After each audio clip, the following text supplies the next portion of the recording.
Hello, welcome to September 1st, 2024.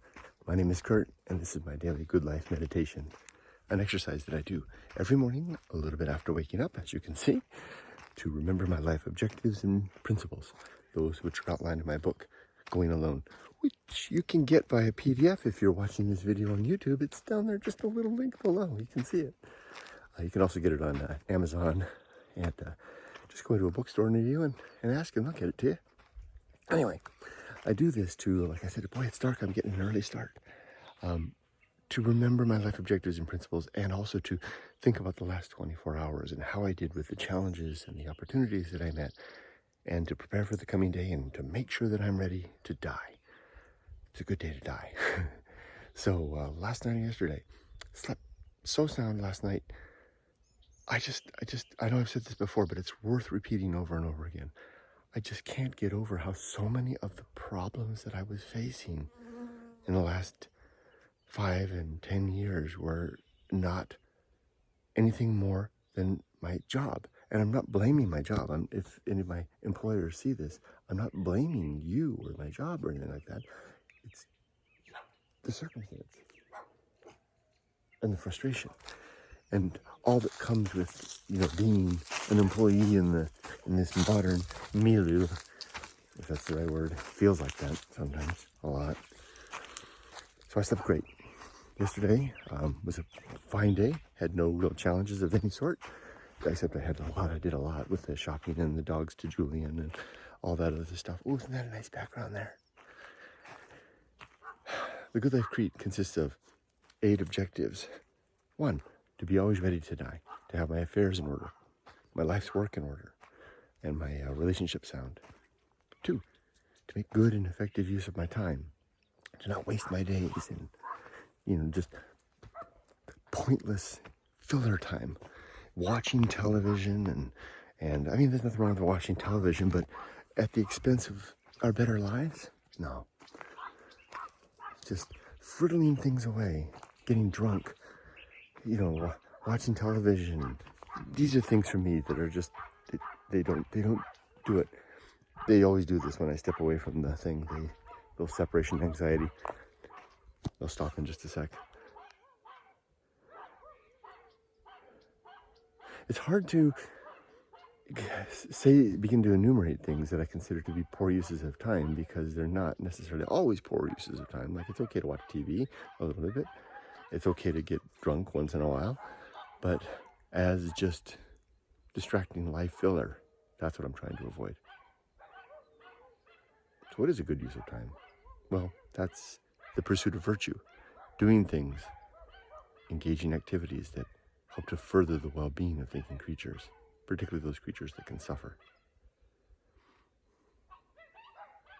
Number 2 is to to be always ready to die. That was number 2. Make good and effective use of time. 3, to develop and maintain good and sound life principles. That's what I'm doing right now, working on the creed. 4, to cultivate good emotional reactions. 4, to react well to life circumstance. 4, to perform good actions. Or maybe that's 5. Next, to recognize true limits and true opportunities, so that I'm not reaching for things that I can't possibly gain, or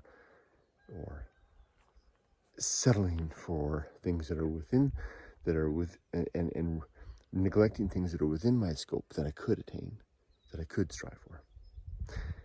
Next is to do one thing at a time and do that thing slowly and deliberately and carefully. And it's 8 is to keep my balance, both in body and mind.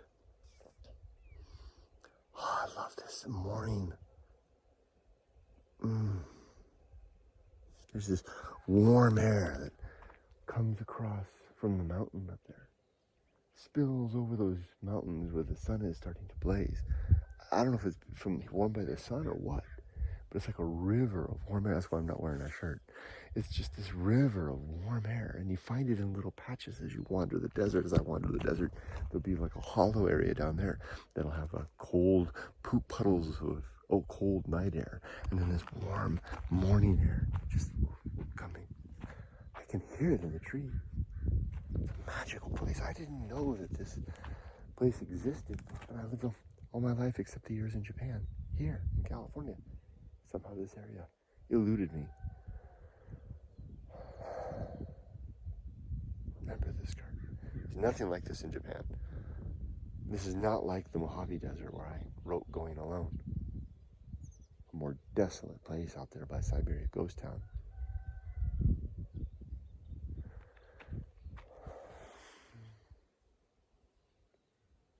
Okay. Oh, there was a challenge that came up. So I think I mentioned it yesterday. It was a challenge, which is that Japanese immigration has asked for more paperwork. Here's the thing. When I submitted my application for a spousal visa, I had to demonstrate that I can take care of myself, either showing that I have a job of some sort, or a lot of savings, or whatever, right? So I thought about it. I thought, well, I'm going to retire from work on December 12th, and then I'll go to Japan the following week. So I thought I should present myself. I like using that word. I think that's the way to do it. Present myself to immigration as a retired man, because that's the most honest thing. I could have. The other path would have been I could have presented myself as an employed man, here in California. But that seemed dishonest, because it's like I could present them my salary information, all the paperwork, and say, here, I'm coming to Japan, let me in, I got a job. But then I arrive and I don't have a job. So I chose what I thought was a more honest option. But when I presented them the paperwork, I showed them the information from Social Security, from my pension, as well as all my 401k and IRA information as well, which was, actual money's in there. But the pension and the Social Security don't show any bank deposits, because I haven't started either of those yet. That's what they want to see. They were like, well, if you're a retired person, then can you send us your some bank statements showing us deposits from your retirement pension? No, I can't do that because I haven't retired yet.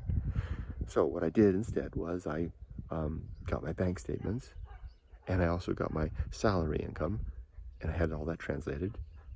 Thank you, ChatGPT. And I sent that over to my wife, and then I wrote a letter, thank you, ChatGPT, in Japanese, explaining just what I told you, right? That I wanted to be on the up and up. I want to show you my real situation when I arrive in Japan. Thing is, I'm not yet retired, so I can't show you any pension distributions just yet. And hopefully that will satisfy them. A little bit of a pickle. I expect we'll get through this. And like I always say, if this doesn't work out, if Japan says no, there's always the Netherlands for Yumiko and I. We'll just go live there. We'll go live in Naarden. I'm not kidding. All right. As for today, gosh, this wind. There's the faintest aroma of rain from yesterday's downpours. Wish I could bottle this up. No, I don't care about bottling it up.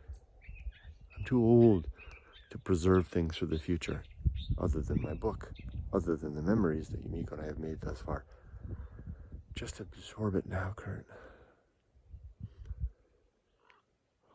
What I'm going to do today is get up, go back, feed the dogs, feed myself, clean my little house, and then I'm going to take them to Idlewild. And it'll be a good day. Am I ready for Dad?